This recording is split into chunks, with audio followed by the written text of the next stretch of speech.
बिस्मिल्लाहिर्रहमानिर्रहीम। शोहर बहुत अमीर था और मेरा देवर मुझ पर बुरी नज़र रखता और देवरानी मुझ पर इल्ज़ाम लगाती। मेरे शोहर को बताती। मेरा शोहर मुझसे खफा रहने लगा। एक दिन मेरे शोहर का एक्सीडेंट हो गया और लाश भी ना मिली।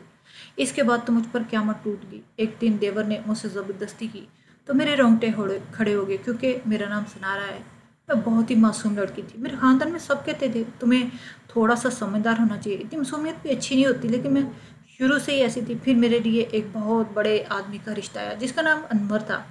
वो बहुत ही ज़्यादा अमीर था। इसके ख़ानदान में सिर्फ इसका एक ही भाई था जिसके पहले से ही शादी हो चुकी थी। शादी से पहले मुझे मेरी कज़न और अम्मी, यहाँ तक कि कुछ बड़ी बहनों ने भी काफ़ी सारी बातें समझी। उन्होंने कहा कि इस घर में सास ससुर नहीं, और जिससे तुम्हारी शादी हो रही है वो बड़ा भाई है। छोटे भाई की पहले ही शादी हो चुकी है। इसकी एक बीवी भी है, इसलिए तुम होशियार रहना और ये बात हमेशा याद रखना कि घर की बड़ी बहू तुम हो और तुम्हारा हुक्म चलना चाहिए। पर मैंने तो सारी बातें एक कान से सुनकर दूसरे से निकाल दी, क्योंकि मुझे किसी पर हुक्म भी चलाना नहीं आता था। मैंने सोच लिया था कि मैं सबसे प्यार और मोहब्बत से रहूँगी, तो फिर कोई मेरे साथ बुराई कैसे कर सकता है। मैंने अपनी देवरानी को देखा। वो बहुत ज़्यादा मोटी और मुनासिब शक्ल सूरत की थी, जबकि मेरा देवर मेरे शोहर की तरह ही खूबसूरत था। सब कहते थे इनकी पसंद की शादी, और शादी में लोग ये भी कहते थे कि इसने पसंद की शादी कर ली, इसलिए इसकी शादी जल्दी करवा दी गई। नहीं तो नंबर तो अनवर का ही था। और फिर लोग इस पर हंसते रहे। अगर इसने पसंद की शादी करनी थी तो फिर कुछ देख कर तो करता। किस मोटी किस्म की लड़की और वाजबी सी शक्ल की औरत ले आया। तुम तो बहुत ज़्यादा प्यारी हो, हमारे अनवर के साथ बहुत अच्छी लगोगी। मुझे अभी दुनिया के बारे में कुछ नहीं पता था। मेरी उम्र सिर्फ 17 साल की थी। मेरा होने वाला ससुर बहुत बड़ा था। वहाँ पर किसी चीज़ की कोई कमी नहीं थी और सारा कुछ मेरे शोहर के हाथ में था, और वही तो सब चीज़ों का मालिक था। मेरे शोहर ने मुझे शादी की रात यही कहा कि दुनिया की चीज़ तुम्हारे कदमों में आ जाएगी, जो तुम मांगोगी तुम्हारे मुंह के बाद में निकलेगी, पहले पूरी करूंगा। लेकिन इसके बदले में मुझे तुमसे सिर्फ एक ही चीज़ चाहिए कि तुम मेरे साथ वफादार हो और कभी भी मुझसे झूठ नहीं बोलो, क्योंकि मैं बेवफा और झूठ कभी माफ़ नहीं करता। मैंने अपने शोहर से कहा फिक्र नहीं करें, आपको कभी भी गलती और शिकायत का मौका ही नहीं मिलेगा। मैं भी हर लड़की की तरह यही सोच कर आई थी कि तरीके से रहूँगी, घर को अपना समझूंगी, तो सब कुछ ठीक रहेगा। पर शादी के अगले ही दिन जब नीचे उतरी तो मेरे देवर अली ने मेरा हाथ पकड़ा और मुझे कहा कि भाभी आए, मैं आपको टेबल तक छोड़ देता हूँ। वैसे ये सब करने की कोई ज़रूरत नहीं। इसने मेरा ऐसे हाथ पकड़ा जैसे वो मेरा शोहर है, और भी मेरा हाथ छोड़ ही नहीं रहा था।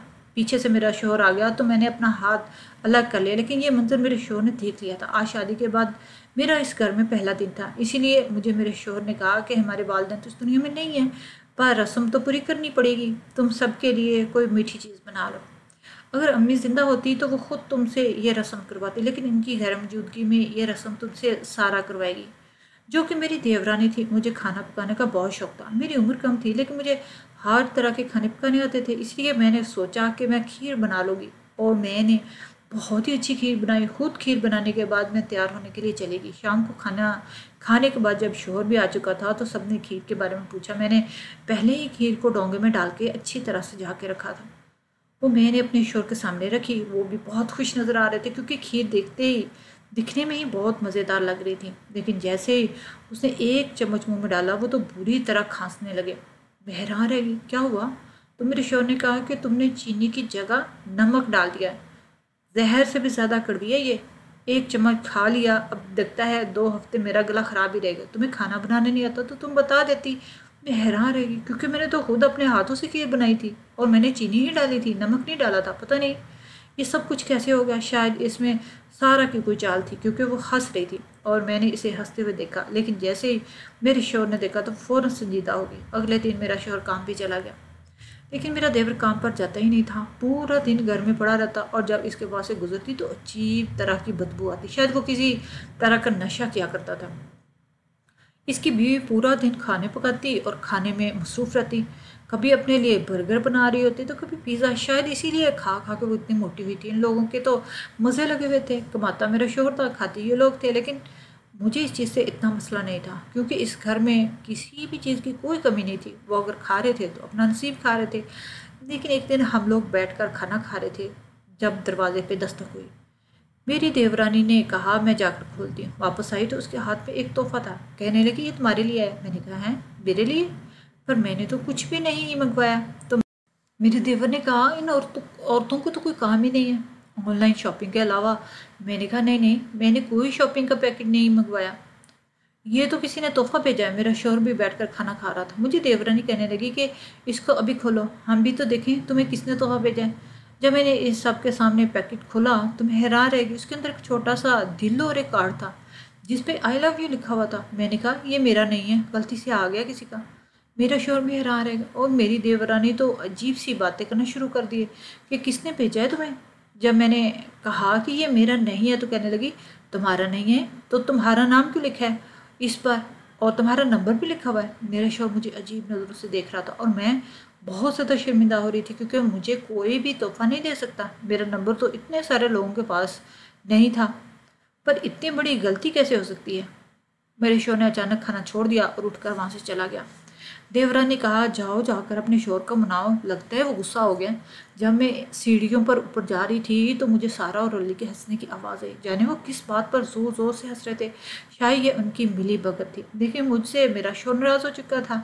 मैंने अपने शोहर को बहुत ज़्यादा सफाइयाँ दी और वो इस बात पर बहुत ज़्यादा गुस्सा था कि ये सब क्या है। शादी से पहले तुम किसी को पसंद करती थी जो अभी तक तुम्हारे नाम पर तोहफे भेज रहा है। तुम्हारी शादी से पहले वाली ज़िंदगी के बारे में मुझे बोलने का हक नहीं है, लेकिन जानने का हक ज़रूर है। मैंने अपने शोहर को बड़ी मुश्किल से समझाया कि शायद कोई गलती हो गई है, ऐसी कोई बात नहीं। तब कहीं जाकर वो मेरी बात को माने, क्योंकि इस तरह की गलती होना भी तो नॉर्मल बात थी। लेकिन मुझे ऐसा लगता कि इसके दिल में शक का बीज डाल दिया गया और ये सब मेरे साथ मेरी देवरानी कर रही थी। लेकिन जबकि मैंने इसको कुछ भी नहीं कहा था। एक दफ़ा तो मेरी देवरानी ने सरेआम ही मेरे शोहर को ये कह दिया कि मैंने तुम्हारी बीवी को किसी से फ़ोन पे बातें करते सुना है। और मैं हैरान हुई कि इतना बड़ा झूठ कैसे बोल सकती है, जबकि ऐसा बिल्कुल भी नहीं था। फिर उसने मेरे शोहर को एक वीडियो दिखाई जिसमें वो शायद अपने कमरे की बालकनी में खड़ी थी और मैं फ़ोन पर किसी से हंस हंस कर बातें कर रही थी। दरअसल मेरी एक दोस्त की कॉल आई थी, लेकिन जिस तरह मेरे चेहरे पर खुशी थी, पता नहीं इसने इससे पहले मेरे शोहर के कान में किस तरह के भर दिए थे कि वो फ़ौरन इसकी बात को मान गए। मेरा देवर भी मुझ पर सरेआम नज़र रखता, मेरे हाथ पकड़ा, मुझे हरासा करता, आते जाते मेरा हाथ पकड़ने की कोशिश करता, मुझे आंखें मारता। मैं तंग आ गई थी। मैंने एक दिन अपने शोहर का मूड अच्छा देखा, उसे ये बात कर दी कि अली की हरकतें कुछ अजीब सी हैं। इसने कहा कि वो क्यों, तुमको देखेगा। उसने अपनी पसंद की लड़की से शादी की है, वो दोनों आपस में खुश हैं। मैंने कहा, मैं आपको बिला वजह नहीं कह रही, ऐसी बात नहीं है तो मैं आपको क्यों कहती। शोहर तो गुस्सा हो गया कि एक तरफ तुम्हारे अपने किस्से कहानियाँ ख़त्म नहीं होते, दूसरी तरफ तुम मेरे भाई पे इल्ज़ाम लगा रही हो। पहले अपने आप को तो ठीक कर लो। कभी तुम्हारे घर से तोहफे आते हैं तो कभी तुम किसी से फ़ोन पे बात कर रही होती, कभी कोई घर की बेल बजा कर चला जाता और कभी झूठ बोलकर घर से निकल जाती हो। घर जा रही हूँ, मैंने एक दफ़ा इस तरह का झूठ बोला था क्योंकि मैंने अपने शोहर के लिए तोहफा लेना था। मेरा शोहर मुझे इस तरह बदगुमान हो रहा था, मैं ये सोच भी नहीं सकती थी। इसने मेरी बात को एक पल के लिए भी संजीदा नहीं लिया था। वो कहने लगा कि तुम तो खुद बदकिरदार हो और मेरे भाई पर इल्ज़ाम लगा रही हो, ना जाने क्यों तुम्हें बर्दाश्त नहीं हो रहा। सिर्फ इज़्ज़त की खातर हमारा ख़ानदानी रिवाज है कि हम कभी भी किसी औरत को छोड़ते नहीं, तलाक नहीं देते, नहीं तो अब तक मैं तुम्हें तलाक दे चुका होता। मेरे शौहर ने इतनी बड़ी बात कह दी। मैं सारी रात रोती रही। एक दिन मेरी देवरानी ने कहा, आकर खाना बना लो। वो अपने किसी रिश्तेदार से बातें कर रही थी। मुझे गुस्सा आ गया। मैंने कहा, किस तरह की बात कर रही हो, मुझसे तमीज़ से बात करो। उसने कहा, तुम अपनी औकात में रहो, नहीं तो मैं तुम्हें किसी भी वक्त घर से निकलवा सकती हूँ। तुम्हारे शोहर को पहले ही तुम पे भरोसा नहीं है, तुम इतना सर मत उठाकर बोलो। मेरा देवर भी मेरे साथ लड़ने लगा कि तुम हो कौन, तुम्हें क्या लगता है भाई की सारी जायदाद पर कब्जा करके रख लोगी, सारा कुछ हमारा है। हम अपने हाथ में अय्याशी की लकीर लखवा कर पैदा हुए हैं, सारी ज़िंदगी अपने भाई के पैसों पे अय्याशी करेंगे। तुम हमें रोक नहीं सकती। टांग भर की लड़की को भी क्या लोगी, जो करना है कर लो, अब तो हम तुम्हें घर से ही निकलवा कर रखेंगे। जब मैंने ये बात अपने दोस्त को बताई तो उसने मुझे कहा, तुम पागल हो, जब वो इस तरह की बातें कर रहे थे तुम इसकी रिकॉर्डिंग कर लेनी चाहिए थी। लेकिन तुम वही बेवकूफ़ जो बचपन से दूसरों के हाथ खुआर होती रही। कभी तुम्हें स्कूल की लड़कियां तंग करती थी तो कभी तुम्हें टीचर्स। तुम्हारा क्या हो गया? अगर अब भी तुमने बहादुरी ना दिखाई तो फिर तुम्हारी शादीशुदा ज़िंदगी तबाह बर्बाद हो जाएगी। अक्ल से काम लो, अक्ल सबके अंदर होती है। मैंने क्या कर लेना था, मेरी ज़िंदगी बर्बाद हो गई थी کیونکہ صبح ایک خبر نے میری ساری زندگی رونے پہ مجبور کر دیا، اور وہ یہ تھی کہ میرے شوہر کی گاڑی کا ایکسیڈنٹ ہو گیا، اس کی لاش تک نہیں ملی تھی اور لاش کو تلاش کیا جا رہا تھا۔ سب لوگ غم سے نڈال تھے اور میرا تو دکھ اتنا بڑا تھا کہ میں بالکل سکتے میں بیٹھی ہوئی تھی۔ میرا شوہر اس دنیا سے چلا گیا اور اب ان لوگوں نے میرے ساتھ کیا کرنا تھا۔ 2-3 دن میں تو اپنے کمرے میں بیٹھی رہی، یقین نہیں آ رہا تھا کہ میرے ساتھ یہ سب کچھ ہو چکا ہے۔ یہ لوگ ہی میرے شوہر کو میرے خلاف بدگمان کرتے رہے تھے۔ وہ تو بہت اچھا انسان تھا، مجھ سے بہت محبت کرتا تھا۔ ابھی تو ہم نے ایک دوسرے سے بیٹھ کر کھل کے باتیں بھی نہیں کی تھیں۔ ہم لوگ کہیں گئے نہ ہم کہیں جا رہے تھے، اللہ نے ہمیں اولاد بھی نہیں دی تھی۔ یہ سب کچھ ہو گیا، میری زندگی تو شروع ہونے سے پہلے ختم ہوگی۔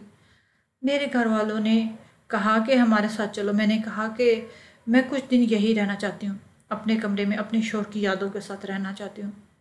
ایک دن میں بیٹھی رو رہی تھی کہ مجھے میری دیورانی نے آ کر کہا کہ کام کر لو، یہاں بیٹھنے کے لیے نہیں رکھا تمہیں۔ میں نے کہا میرے شوہر کا گھر ہے، میں نہیں کروں گی کوئی کام، اور تم مجھ سے اس طرح کی بات نہ کیا کرو۔ اس نے کہا کہ اچھا اس لیے آ کر بیٹھی ہو یہاں، تمہیں تمہارے شوہر کی جائیداد مل سکتی، دنیا والوں کو کہتی ہو کہ شوہر کے دکھ میں یہاں بیٹھی ہوں۔ میں نے کہا رکھ لو سب کچھ، مجھے جائیداد نہیں چاہیے، سب کچھ رکھ لو، مجھے نہیں چاہیے، مجھے تو میرے شوہر سے ہی مطلب تھا اور وہ اس دنیا سے چلا گیا، پر تمہیں صرف اس کی جائیداد سے مطلب تھا، تبھی تو اس کی برداشت کر رہے تھے، نہیں تو کب کا زہر دے کر اس کو مار دیتے۔ مسئلہ یہ تھا کہ ساری جائیداد اس کے نام پر تھی، وہ ہمارے نام نہیں کر رہا تھا، پر اس کے جانے کے بعد سب کچھ میرے شوہر کا تمہیں بھی تو پہلے دن سے ہی برداشت کیا ہم نے، ورنہ تم تو اس قابل بھی نہیں تھی۔ بس میں اپنی بہن کا رشتہ کروانا چاہتی تھی انور کے ساتھ، لیکن اس کا عین وقت پر کسی کے ساتھ چکر نکل آیا، اسی لیے ساری بات کھٹائی میں پڑ گئی۔ پر ابھی دیکھو آگے کیا ہوتا ہے۔ میں پھر سے رونا شروع کر دیا اور کچھ دن بعد کچھ بہت ہی عجیب ہوا۔ میں اپنے کمرے میں بیٹھی تھی، نیند مجھے نہیں آتی تھی، اپنے شوہر کے بارے میں سوچ رہی تھی کہ میرا دیور وہاں پر شراب پی کے آ گیا۔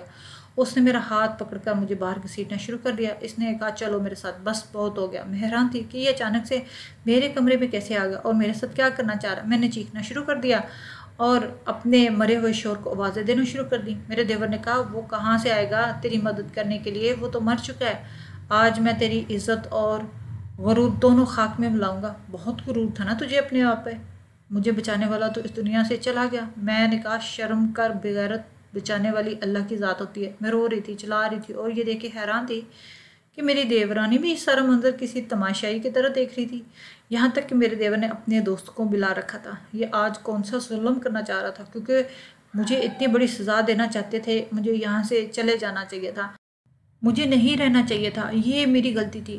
جب میرا محافظ جو اس دنیا میں اس معاشرے میں میرا محافظ تھا، جس نے میری عزت بچانی تھی، وہی جا چکا تھا، تو مجھے بھی اس گھر میں نہیں رہنا چاہیے تھا، میری غلطی تھی۔ میں بے دھیانی میں انور کو ہی آوازیں دینا شروع کر دی، آواز دیتے دیتے میں پھوٹ پھوٹ کر رونے لگی، کیونکہ میں جانتی تھی کہ وہ مجھے بچانے کے لیے کبھی نہیں آئے گا، اور آج میری زندگی کا سب سے برا دن تھا۔ میں خودکشی کر لینا چاہتی تھی تاکہ ان درندوں کے ہاتھ نہ لگ سکوں، لیکن ایسی مجھے کوئی چیز نظر بھی نہیں آ رہی تھی اور یہ لوگ مجھے چھوڑ بھی نہیں رہے تھے۔ اپنی دیورانی کو کہا کہ تم تو ایک عورت ہو، تم یہ سب میرے ساتھ کیسے ہونے دو گی؟ تو وہ ہنسنے لگی اور کہنے لگی میں عورت ہوں، لیکن میں ایک آرام پسند آسائش پسند عورت ہوں، اور تم ہی ہمارے آرام و آسائش میں سب سے بڑی رکاوٹ ہو۔ تم بھی اس دنیا سے چلی جاؤ تو پھر ساری دولت صرف ہماری ہوگی۔ علی اور اس کے دوستوں نے مجھے کھینچ کر گھر کے لاؤنج کے درمیان میں کھڑا کر دیا، لگ رہا تھا کہ بیچ بازار میں آ گئی اور آس پاس درندے کھڑے ہیں، وہ مجھے اپنی بکی نظروں سے دیکھ رہے تھے۔ علی آگے بڑھا اور میں نے اپنی آنکھیں بند کر لی، دل ہی دل میں خدا کو یاد کرنے لگی کہ آج میری عزت بچا لے، اور اچانک سے مجھے علی کے چلانے کی آواز آئی کہ جو ہاتھ میں اس نے میری طرف بڑھایا وہ انور کے ہاتھ میں تھا، اور انور نے اس کے ہاتھ کو اتنی زور سے پکڑا کہ شاید اس کا ہاتھ ٹوٹ گیا۔ جب میں نے آنکھیں کھولی اپنے شوہر کو وہاں دیکھا تو میں حیران رہ گئی، مجھے ایسے لگا کہ میری آنکھوں نے کچھ ایسا دیکھ لیا جو دنیا کے کسی انسان نے نہیں دیکھا ہوگا، کیونکہ جس انسان کا میں نے اس وقت تک سوگ منایا وہ میرے سامنے سے سلامت کھڑا تھا، اس کی آنکھوں میں دکھ کے آنسو جاری تھے۔ اس نے علی کو دھکا دیا اور وہ اپنے دوستوں سے ٹکرا کر ایک طرف جا گرا۔ میرے شوہر نے کہا اگر ابھی تم لوگ یہاں سے نہیں گئے تو خدا کی قسم آج میرے ہاتھوں کوئی گناہ ہو جائے گا۔ علی کے دوست وہاں سے بھاگ گئے، گیٹ کے پاس کھڑی پولیس نے ان سب کو دبوچ لیا۔ علی اور سارا حیران و پریشان تھے، ان کی زبان ان کا ساتھ نہیں دے رہی تھی کہ بھائی آئے، اب تو مر چکے تھے، آپ کیسے زندہ ہو گئے؟ اور آپ کہاں سے آ گئے؟ آپ کی گاڑی ہم نے خود دیکھی تھی، اس سے تو یہی لگتا تھا کہ آپ اس دنیا میں نہیں رہے۔ میری بیوقوف دیورانی چلانا شروع ہو گئی کہ یہ اس کی روح ہے، یہ خود انور نہیں ہے، یہ تو مر گیا تھا۔ لیکن میرے شوہر نے کہا کہ میں زندہ ہوں، میں نے اپنے آپ کو تم لوگوں کے لیے مار دیا تھا۔ جب سے میری بیوی اس گھر میں آئی تھی تم لوگ اس کے بارے میں عجیب عجیب اور بری بری باتیں کرتے تھے، کبھی اس کو بد کردار کہتے، بد چلن کہتے، اور کبھی عجیب عجیب باتیں کرتے۔ تم دونوں کو صرف اور صرف اپنے بھائی اور بھابھی نہیں بلکہ اپنے بچوں کی طرح پالا تھا۔ میں نے تم لوگوں کے لیے دن رات محنت کی تھی، تم لوگوں کو یہ نہیں کہا کہ کوئی کام کرو، ساری سہولتیں ایک چھت کے نیچے دیں، اس کے بدلے میں کم سے کم میری بیوی کو تو برداشت کر سکتے تھے تم لوگ۔ لیکن تم لوگوں نے کیا کیا؟ تم سب جھوٹے تھے۔ سچائی جاننے کے لیے میں نے مرنے کا ڈرامہ کیا، اور پھر مرنے سے پہلے اس گھر میں جگہ جگہ کیمرے لگا دیے تھے، جن میں سے میں بیٹھ کر سارے منظر دیکھا کرتا تھا کہ جیسے تم نے میری بیوی کے ساتھ برا سلوک کیا۔ ہمیں تو صرف دولت سے مطلب تھا، اور تمہیں وہ دولت کبھی حاصل نہیں کرنے دیں گے۔